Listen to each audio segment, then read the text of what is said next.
ಚಿಕ್ಕ ವಯಸ್ಸಿನಲ್ಲೇ ಸಹಕಾರ ಕ್ಷೇತ್ರದಲ್ಲಿ ಗುರುತಿಸಿಕೊಳ್ಳುವ ಮೂಲಕ ತಮ್ಮ ರಾಜಕೀಯ ಭವಿಷ್ಯಕ್ಕೆ ನಾಂದಿ ಹಾಡಿದ ಜಿಡಿ ಹರೀಶ್ ಗೌಡರವರಿಗೆ ಇಂದು 37ನೇ ಹುಟ್ಟುವರ್ಷದ ಸಂಭ್ರಮ. ಜನಸೇವೆಯ ಮೂಲಕ ರಾಜಕೀಯದಲ್ಲಿ ಹೆಗ್ಗುರುತು ಮೂಡಿಸುತ್ತಿರುವ ಜಿಟಿ ಹರೀಶ್ ಗೌಡ ಸಹಕಾರ ಕ್ಷೇತ್ರದ ಧುರೀಣ ಮಾಜಿ ಸಚಿವ ಶಾಸಕ ಜಿಟಿ ದೇವೇಗೌಡ ಹಾಗೂ ಜಿಲ್ಲಾ ಪಂಚಾಯತ್ ಮಾಜಿ ಸದಸ್ಯೆ, ಮಹಿಳಾ ಪತ್ತಿನ ಸಹಕಾರ ಒಕ್ಕೂಟದ ಅಧ್ಯಕ್ಷೆ ಲಲಿತಾ ದೇವೇಗೌಡ ಅವರ ಪುತ್ರ. ಮನೆಯಲ್ಲಿ ರಾಜಕಾರಣದ ಬಿಸಿ ಬಿಸಿ ಚರ್ಚೆಗಳು ನಡೆಯುವ ವಾತಾವರಣದಲ್ಲಿ BA ಪದವಿ ಮುಗಿಸಿ ವಿದೇಶದಲ್ಲಿ MS ಪದವಿ ಪಡೆದು ಮರಳಿದ್ರು.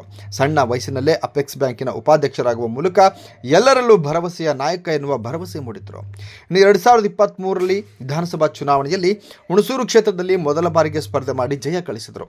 ಆ ಮೂಲಕ ತಾವು ಎಂತಹ ಸವಾಲನ್ನು ಬೇಕಾದರೂ ಕೂಡ ಗೆಲ್ಲಬಲ್ಲೆ ಎಂಬ ವಿಶ್ವಾಸವನ್ನು ಜನರಲ್ಲಿ ಮೂಡಿಸಿದರು. ಬಡವ ಬಲ್ಲಿದರೆನ್ನದೆ ಜಾತಿ ಭೇದ ಮಾಡದೆ ಎಲ್ಲರನ್ನೂ ಕೂಡ ಒಗ್ಗಟ್ಟಿನಿಂದ ತೆಗೆದುಕೊಂಡು ಹೋಗುವ ಮೂಲಕ ಹುಣಸೂರು ಕ್ಷೇತ್ರದ ಜನರ ಸೇವೆ ಮಾಡುತ್ತಿರುವ ಹರೀಶ್ ಗೌಡ ಅವರು ಇಂದು ಹುಟ್ಟು ಹಬ್ಬ ಆಚರಿಸಿಕೊಂಡಿದ್ದಾರೆ.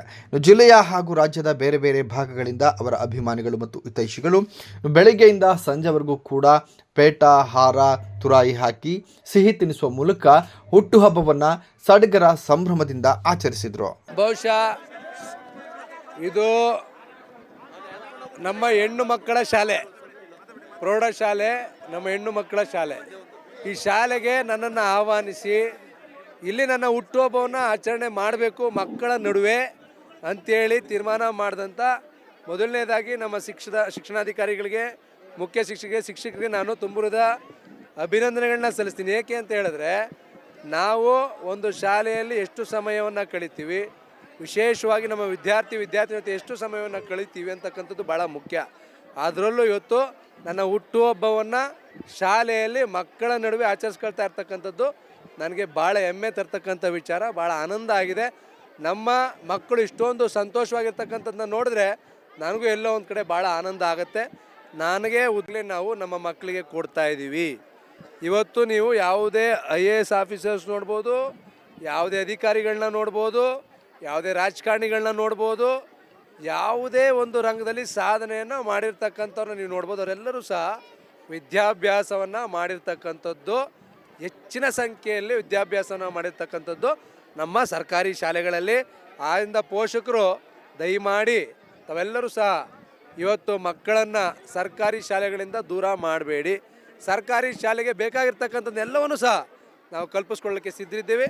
ದಯಮಾಡಿ ಮಕ್ಕಳನ್ನ ಸರ್ಕಾರಿ ಶಾಲೆಗಳಿಗೆ ಕಳಿಸ್ಕೊಡಿ ಅಂತಕ್ಕಂಥ ಮನವಿಯನ್ನು ಮಾಡ್ತೀವಿ.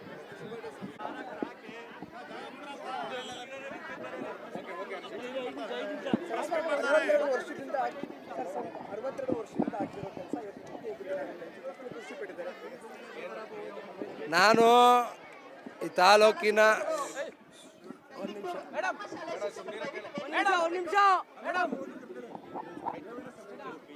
ಬಿಯೋರ್ ಕರ್ರಿ ಬನ್ನಿ ಸರ್, ಬನ್ನಿ ಇಲ್ಲ ಬನ್ನಿ. ನಾನು ಈ ತಾಲೂಕಿನ ಶಾಸಕನಾಗಿ ಆಯ್ಕೆಯಾದಂಥ ಸಂದರ್ಭದಲ್ಲಿ ಮೊದಲನೆಯ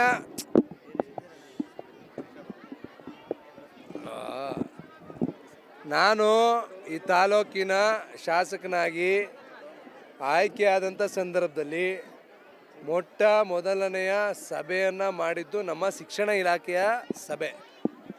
ಬಹುಶಃ ನಾನು ಆ ಸಂದರ್ಭದಲ್ಲಿ ಹೇಳಿದ್ದೆ, ನಾನು ಈ ತಾಲೂಕಿನ ಶಾಸಕನಾಗಿರ್ತಕ್ಕಂಥ ಸಂದರ್ಭದಲ್ಲಿ ನಮ್ಮ ಹುಣಸೂರು ತಾಲೂಕು ಶೈಕ್ಷಣಿಕವಾಗಿ ಪ್ರಥಮ ಸ್ಥಾನದಲ್ಲಿ ನಿಲ್ಲಬೇಕು, ಮಾದರಿಯಾಗಿ ನಿಲ್ಲಬೇಕು ಅಂತಕ್ಕಂಥ ವಿಚಾರವನ್ನು ನಾನು ಪ್ರಸ್ತಾಪ ಮಾಡಿದ್ದೆ. ಅದರಂತೆ ಇವತ್ತು ನಮ್ಮ ಹುಣಸೂರು ತಾಲೂಕಿನಲ್ಲಿ ಹಲವಾರು ಶಾಲೆಗಳು ಈ ರೀತಿಯಾದಂಥ ಪರಿಸ್ಥಿತಿಯಲ್ಲಿ ಇರ್ತಕ್ಕಂಥದ್ದು ನಾನು ನೋಡಿದ್ದೀನಿ. ಮೂಲಭೂತ ಸೌಕರ್ಯಗಳಿಲ್ಲ, ಕುಡಿಯೋ ನೀರಿನ ವ್ಯವಸ್ಥೆ ಇಲ್ಲ, ಶಾಲೆಗಳ ಕಟ್ಟಡ ಇಲ್ಲ.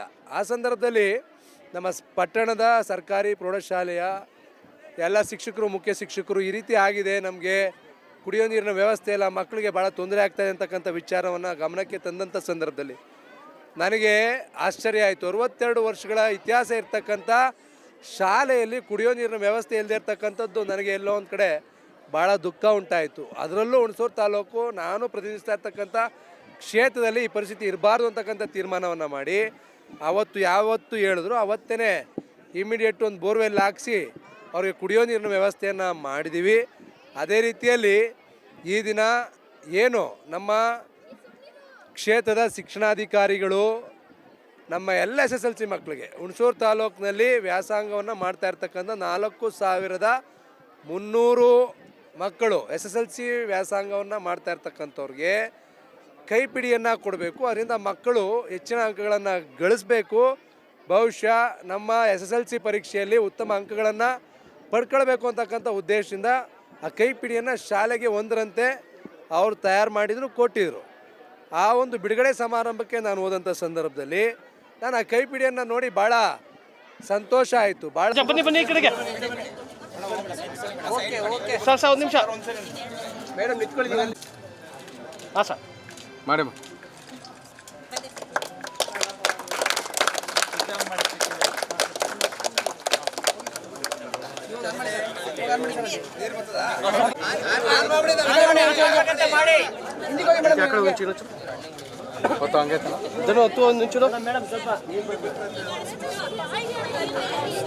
ಇಲ್ಲಿ ಬಿಡಿ ಈ ಕಡೆ ಸರಿ ಕಡೆ ಅಷ್ಟೇ ಅದು ಹಂಗೆ ಬರಬೇಕು.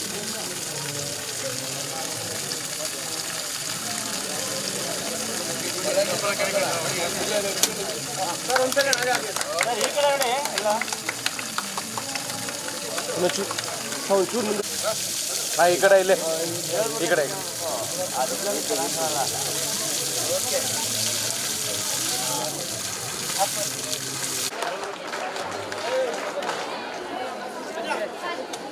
ಮೇಡಮ್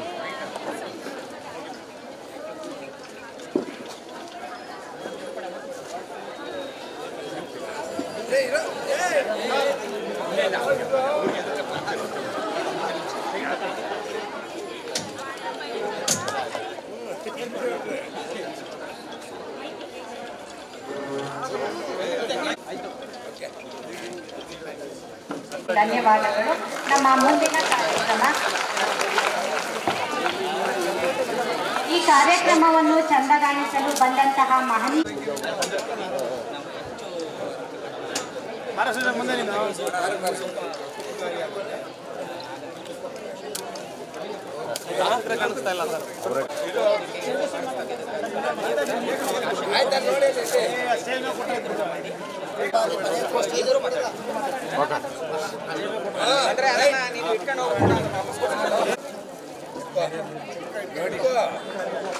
ಇಲ್ಲಿ ಈ ಕಡೆ